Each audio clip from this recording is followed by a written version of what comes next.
Like garadas21 is ready with Vice Project Doom. Oh, I don't think. I will just keep the countdown. Okay. Okay, right, sure. we got it. Hey everybody, welcome to Vice Project Doom. I'm FIGBird, joined by the Cov, and this is the Gyarados. Hey everyone.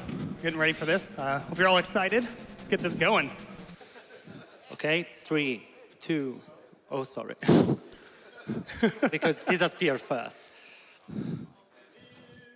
3, 2, 1, go. Okay, so this is not a racing game, but there are 2 racing stages in it, or driving stages in it. Pretty much these stages, you just want to kill all of the moving objects as fast as possible and all the stationary objects on the road. Unless they have items you want to ignore them, just to reduce some lag. You're gonna see him having 2 attacks. One of them is a forward attack, and then he has like a backward kind of afterburner fire attack, which shifts his gears on that 1, 2, 3 on the bottom, as you see him using there. Those signify sub-weapons in later stages, but for now, just the higher number you're at, the faster you can maneuver the car. Yeah, and typically you stay at the 2 frame just because it's a good mix between speed and control. 3 is a little too fast and can be difficult. The quick kill here, basically you shoot him as much as you can, and then you take damage on the wall so you can get inside of him, and then you saw there he's switching the gears so he could use that to finish the boss off. Yep. So now we get into, the most of the game is kind of in this like Ninja Gaiden, Batman-esque kind of platformer. You can see he's using the main sub-weapon of the game, which is that light saber type attack, light sword. And right there, you saw he jumped to the very bottom of the ladder and then grabbed the ladder right at the bottom. That's a little tricky, but it lets you get to the next screen a lot quicker because climbing ladders is really slow on this game. Yeah, so basically there's 3 ways you can kind of enter a ladder. One is through like a glitch where you throw a grenade against the wall, you see right here, and it kind of transitions quickly. Otherwise, you have to either climb down the ladder or you just try and grab it as low as you can. This first boss fight's pretty straightforward. He's got 3 different patterns you can throw up, either high, middle, or low. Ideally, you want to get the high one because then you can just get into the hit range and attack with it. Yeah, it was a really good fight. Yeah, so to talk a little bit about the weapons themselves, the first one is the laser whip, or I like to call it the laser slapstick.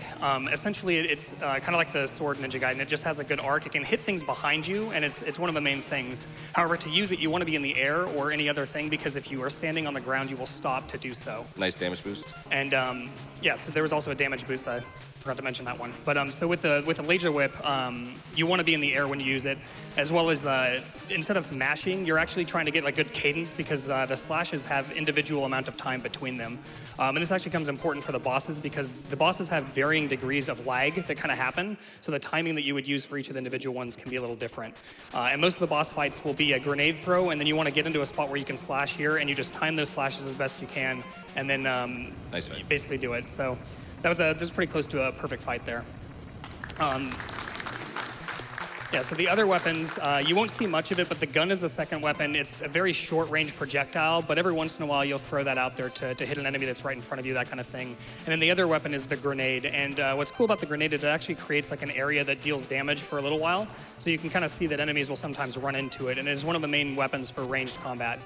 But it also has, again, that glitch where you can skip things. So this is the first of 2 of these stages where it's kind of like the Punisher. And essentially what you're doing is you're just kind of shooting enemies, collecting stuff. There's really not a whole lot going on. But there is a glitch towards the end if you want to talk about that, Kov. Sure. Yeah, so at the end of this stage, if Gyarados has his cursor on the bottom right, for whatever reason, it will transition roughly about 10 seconds faster to the next screen than if you have it anywhere else on the screen. But yeah, like FIGBird said, there's not a lot to say here, so we could do a couple donations. Most certainly. Thank you very much, Oni Yedzigi, for the $50 donation. Thanks for running this awesome event. My mom started the fight with cancer last year and looks to be almost through the other side, thanks in part to organizations like this. All right, and so now we go back into the platforming stages. This is the first time you see the brick walls. You use the grenade there because if you hit it in the right spot, you can actually destroy 4 of the blocks as opposed to 2, which is what the laser whip would use. And the key is to being as close as you can, because otherwise you only get 1 of them. Ooh. And one thing to note is one of the difficulties about this game, besides just the weapon switching that can happen very rapidly, is that pits are basically your worst enemy. And because enemies can bounce you back, that can be very difficult. Most of the damage movement that you take is sort of based off your facing. It's not exactly that, but for the sake of simplicity, that's essentially what it is. Nice. And obviously, behind every waterfall, there was a pit. Right. So the reason why Gyarados is a little bit concerned here is that these are actually set into a pattern that can be very difficult to predict. Oh, yeah. Typically, there's a buffer that you'd want to go for, and he ended up missing it here, so now he's going to kind of have to wing it and hope. I don't know if it recycles, but we'll see, I guess. I could try just kill myself. Might be better. One thing about death is it does reset your item count, which is not necessarily important, but it does mean that he's going to have to get a little bit more grenades at some point. Yep. And you'll see a little bit of a buffer here where he runs on that log, and that's just to set up the timing on this pattern to set it in stone. Very good. That's how it's supposed to look. Coming up a little later on this stage is another one of those damage boosts. It's off of a bird. There's been a couple times I've seen in practice where he gets a bad pattern with it, so hopefully we don't see that here. But it just allows you to skip stuff. And these green vines that you see, Gyarados is going to be damage boosting through them. They do damage to you, and so oftentimes what he's going to do, there's that damage boost. What he's going to do is he'll hit the first layer away like that and just jump into it backwards so he can damage boost through them. It's a lot faster than slicing your way through. Right, because if you were slicing, like I was saying earlier, you have to stand still to hit the vines. So this boss here, it's mostly about getting the sort of timing down where you try and hit him twice with each jump. The RNG factor here is the bombs that he's firing out where they position themselves when they land, but everything else is pretty set. And that's one thing to note about this game in general is that the RNG is actually very minuscule. In this stage, there is a little manipulation that happens with a coin where we try to leave it on the screen because it despawns an enemy towards the end of this screen here. You see him attack the enemy and run past it, and that actually despawns an enemy on this platform right here, which just makes it a little bit easier to get through. Another thing about this game that you don't really notice because Gyarados isn't hitting any of them, pretty much any of those like static things like those wind turbines, that we had fire on previous stages, we're gonna have some electricity coming up, like all of that hurts you. He's just avoiding all of it really well. Yeah, and the damage you take, I believe, is higher, so you'll see in some situations you'll hit an enemy or something like that to get iframes to get through it quicker. And you'll see periodically that gun I was talking about. I think he used it right there in the middle. The biggest use of it comes up towards the last stage, and I'll bring it up when we get there. I don't know if we mentioned it, but you can also duck. You'll see him kind of duck his head sometimes if enemies shoot high shots. Oh yeah, we didn't actually mention that, but you actually move at full speed when you're ducking, which is something unique about this game. And so that's why you kind of don't even notice it, but he is doing it consistently. So this fight here, again, the patterns are all set. The idea is just to kind of get inside the range and destroy the missiles. Unfortunately, got hit there. Ideally, you wouldn't, but it was still a very good fight.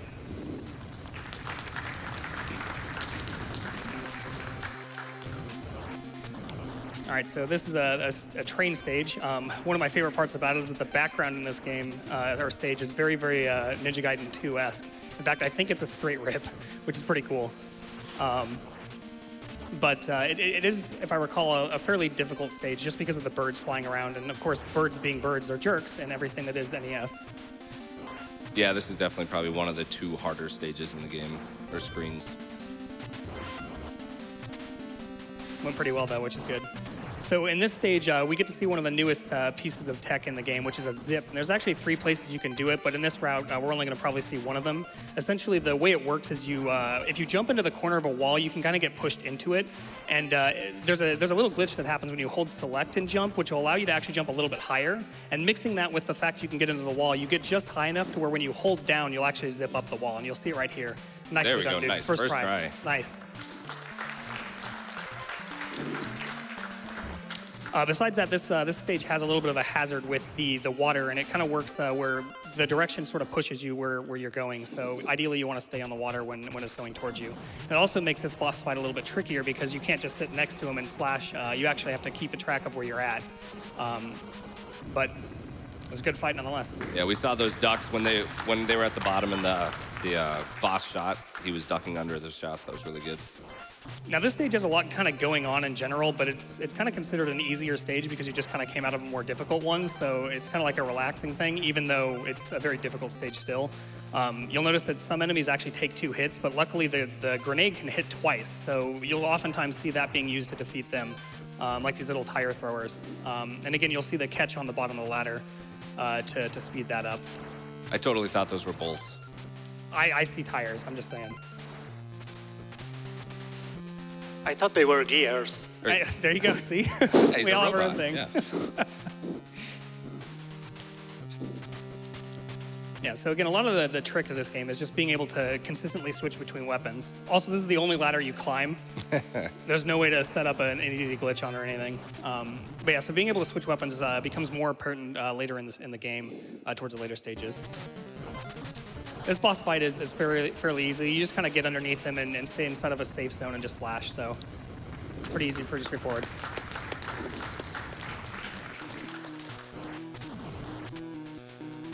So we get to see some more of the water here and some more large numbers of enemies. This stage is actually fairly difficult, if I recall, and this is where you'll start to see some of the damage boosts that'll get through these stage hazards without taking as much damage. You saw 2 of them in a row there. Again, it's just a matter of knowing where the enemies are, because they're all set in stone. There's very few RNG pieces into the actual positioning of these enemies, which is nice. It doesn't make it any easier, but it's nice. This would be one of the rooms where you could see one of the other zips, but we're going to see that skip there. But you can actually do it right there. But for safety, we're going to skip it there.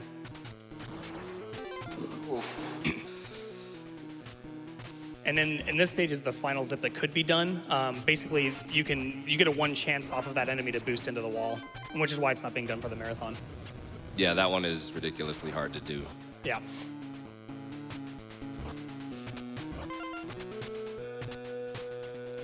Small platform there on the jump. And so this stage is about kind of managing the vines as well as the other situations and making sure the enemies don't do too much damage. You can kind of see his health is getting low. Right here, he's going to use the fact that the whip can hit behind him and then the gun there just to finish the enemy. Luckily, you do get a foot drop at the end, which is good. This boss fight is about landing on a specific pixel or a couple of pixels on the edge of the platforms and being close to him. Unfortunately, he missed the second one there and took a couple hits here. Ooh. Oh. All right. Yeah, when you miss the platforms, it can be very difficult, as we saw there, to kind of get back onto it. Whenever you die, you do go back to the last sort of checkpoint of the stages, which is usually a stream transition. But again, also this means the grenade count is low. Yep. Luckily, I think there's a place where we can get some more back later on. Ooh. Nice save. Yeah, pits are always the scariest part, especially with the enemies that can hit you while you're over it. There's a stage later on that's all about that.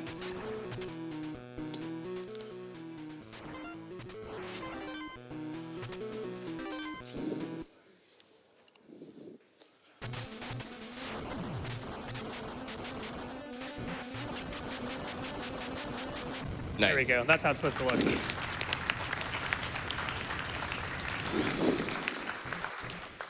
This is the second driving stage. There's actually not a lot else new on this stage, so if we wanted to do another donation or 2, that's probably good. Very good. Thank you very much, Animanus, for the $10 donation. Guys, keep up the awesome work. Love the stream, can't stop watching it, even at work. Thank you very much, Gabe, for the $20 donation. What do teachers do on a snow day? Watch speedruns. Thanks for all you're doing. Yeah, I think we can do one more. Thank you very much, L. Vikingo Eric, for the $100 donation. All right, so one of the things to note is the boss fight for this one, he's only vulnerable at the front, so the quick kill is about trying to maximize the amount of times you can hit him while he's moving. He sort of sneaks from the left to the right and then kind of back up. So you'll see that Garadas is trying to stick real close and hit everything that he can while he's moving. Ideally, we get him on this cycle right here, and we did, nice. Nice, good kill.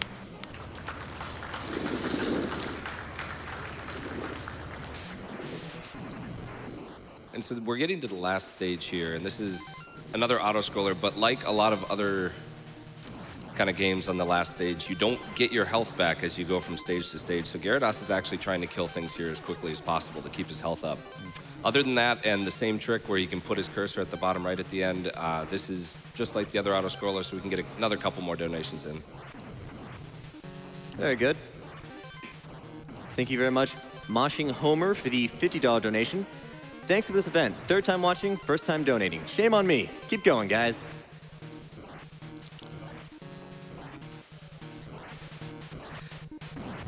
you want to start going over the bosses that we're going to fight? Sure, but I want to go over this level first. Okay. Basically, this is the one where we're going to see a lot more weapon switching. This is the most prevalent use of the gun. And towards the end of this stage, we have this trick or this situation where you have to hit a lot of enemies very quickly. And they're all over pits, which means that if he gets hit, there's a likelihood he might fall into one of the holes. So hopefully we don't see that here. And then we go into the final two bosses. The first boss is a little bit more complicated than the ones we've seen previously because he essentially will fire at you if you're within a certain range away from him. Ooh. And then if you are, he also will fire based off what your duck position is. Nice. You got through that without falling. That's the scariest part. Job. So you'll see that he's going to try and throw a grenade and kind of stay outside of range and then duck right before or right after he shoots. But right there you saw he was ducking a little too early, so he fired low.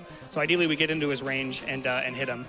This boss can be taken out in 2 cycles, but unfortunately getting hit in the middle made it a little tricky. The final boss here is maximizing damage between the cycles here. You can get 3 hits with the grenades between cycles, and then you want to try and get 7 slashes in while he's sort of doing this sort of duck attack. And if you do it right, you can actually get it done in 2 of these cycles. And So you just we missed missed one shot, but that's it. Time. Yeah, there we go. Time.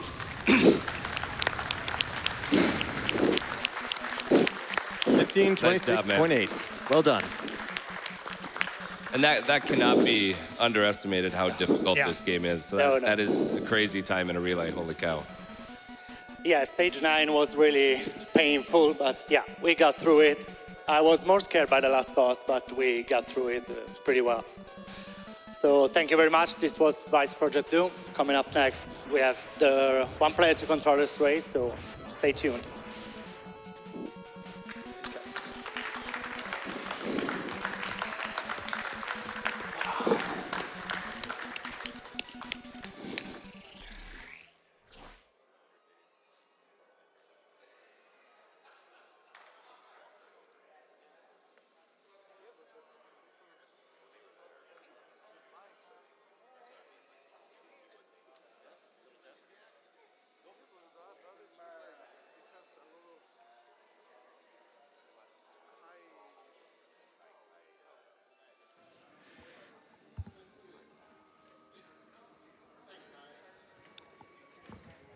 Thank you very much, Dangerous Guys, for the $10 donation. I'm so excited that Chip and Dale are getting some love. It's prompted my first donation. And speaking of, we have an interview coming up for Chip and Dale Rescue Rangers 2 with Swordsman Kirby and garadas21.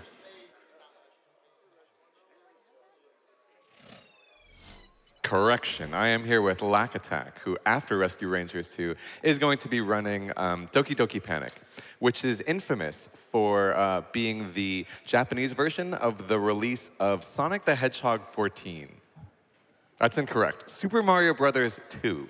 It is the Japanese release of Super Mario Bros. 2. And I want to know actually what the differences are, because this was released before Mario 2, right?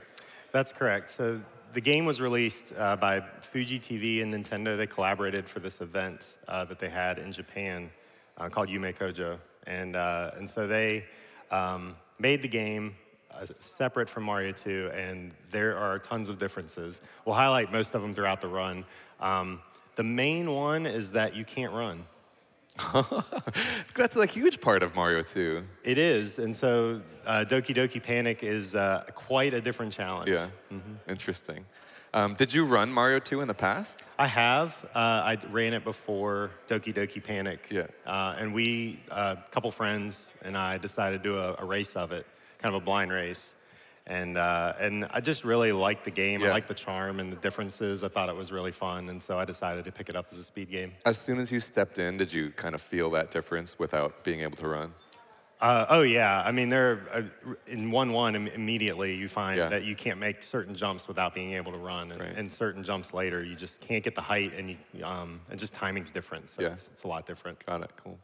And the game also kind of introduced, one interesting thing to me is that the game introduced so many things to the Mario 2 series, because a lot of the sprites, like Bob-ombs, Shy Guys, were, I think, originally in that Doki Doki Panic game. Is that right? That's correct. So yeah, Shy Guys, Sniffits, Pokey, Birdo, all those enemies appear many more times in the series, which Yeah. is really cool.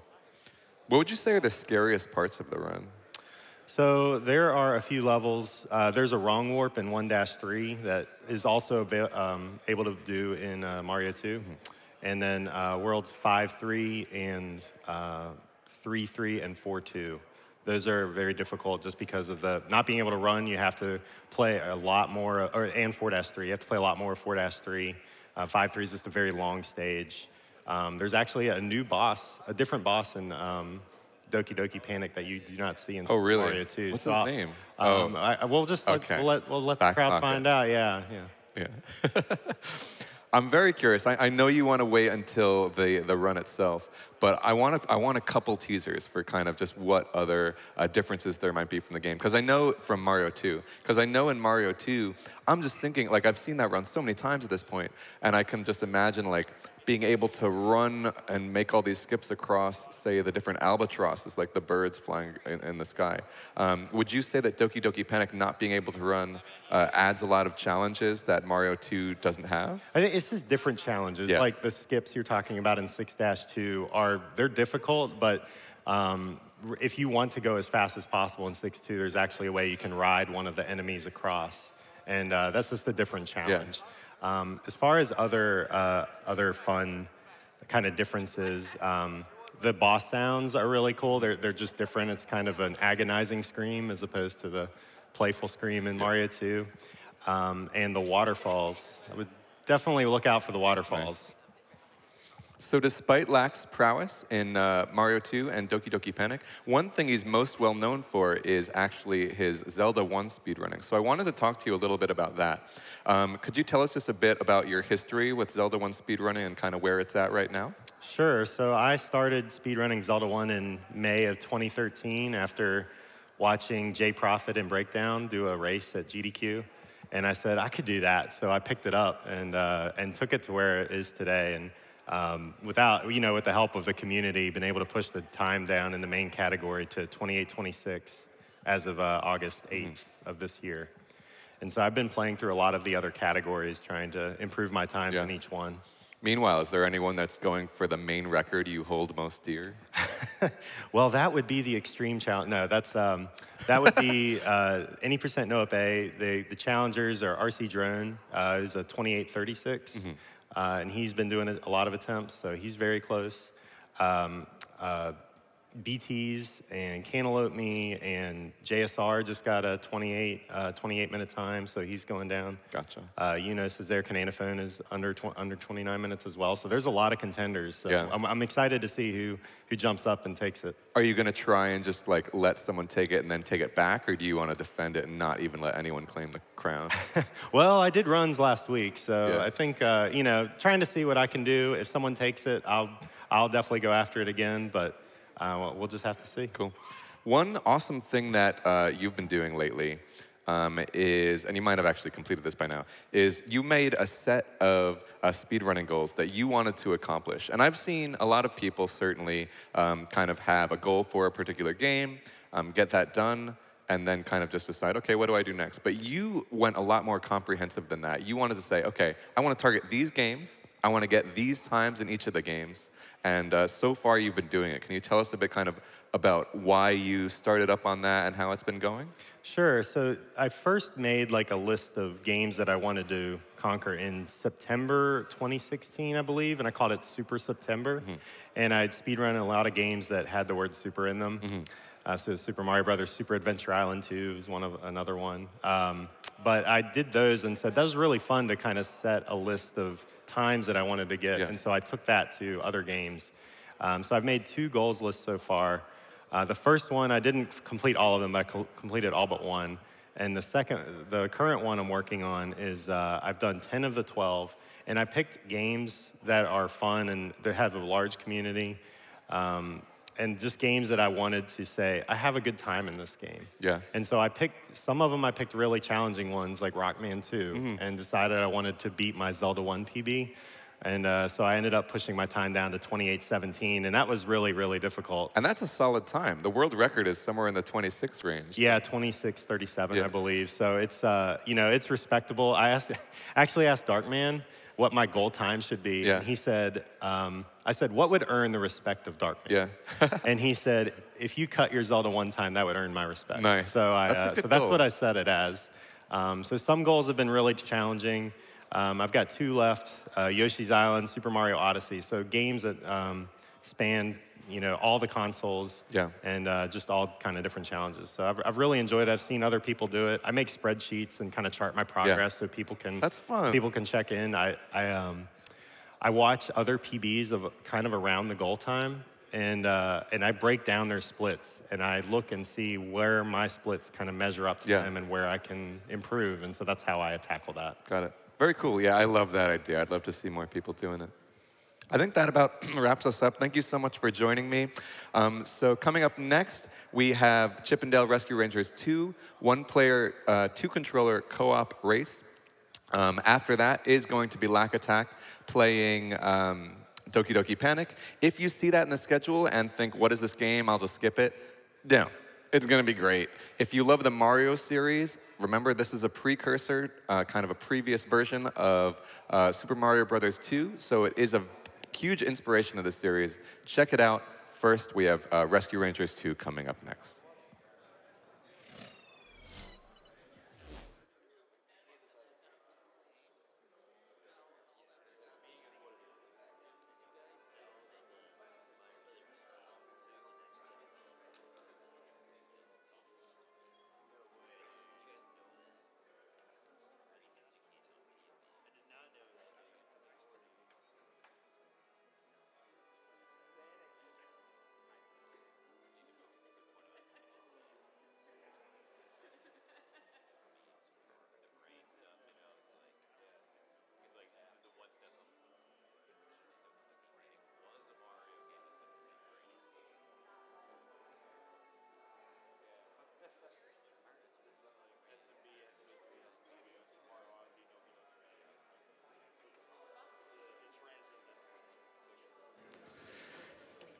Thank you very much, Stormhoves, for the $10 donation. Keep being awesome, guys. Thank you very much, Zmajuga, for the $15 donation. Let's get it done.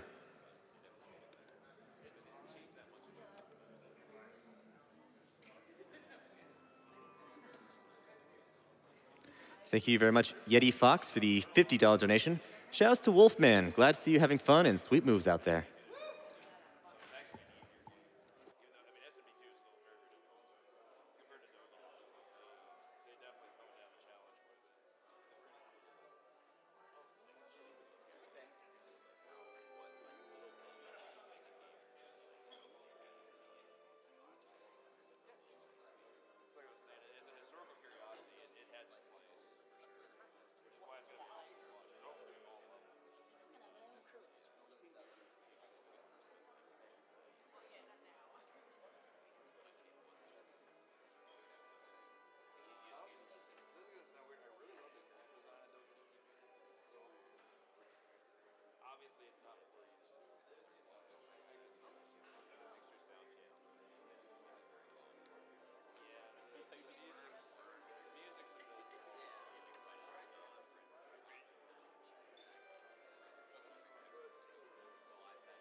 We are going to take a quick break, and then we are going to go back to our race with Chippendale Rescue Rangers 2, Swordsman Kirby, and garadas21.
Thank you very much, the Lemon Fairy, for the $50 donation. Hey, GDQ, love watching the stream every winter and summer and TwitchCon, et cetera, et cetera, et cetera. Shout out to all the visual and audio tech crews keeping things running smoothly, and to whoever's making the whiteboard drawings on the interview sets.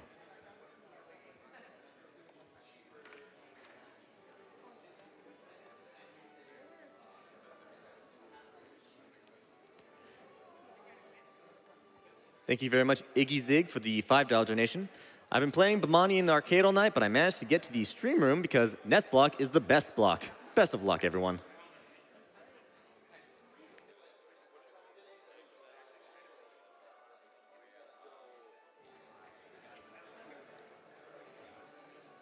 Some quick update. Upcoming challenge. Sonic Mania Plus is still an ongoing challenge, so be sure to get your donations in if you want to see the Sonic Mania Plus race, which I highly recommend. And we also have a bid war going on for Sanic Ball. Right now, Knuckles is in the lead at $1,244, with Sanic at $380. Still, I hear Sanic is pretty fast, so there's still plenty of time to catch up.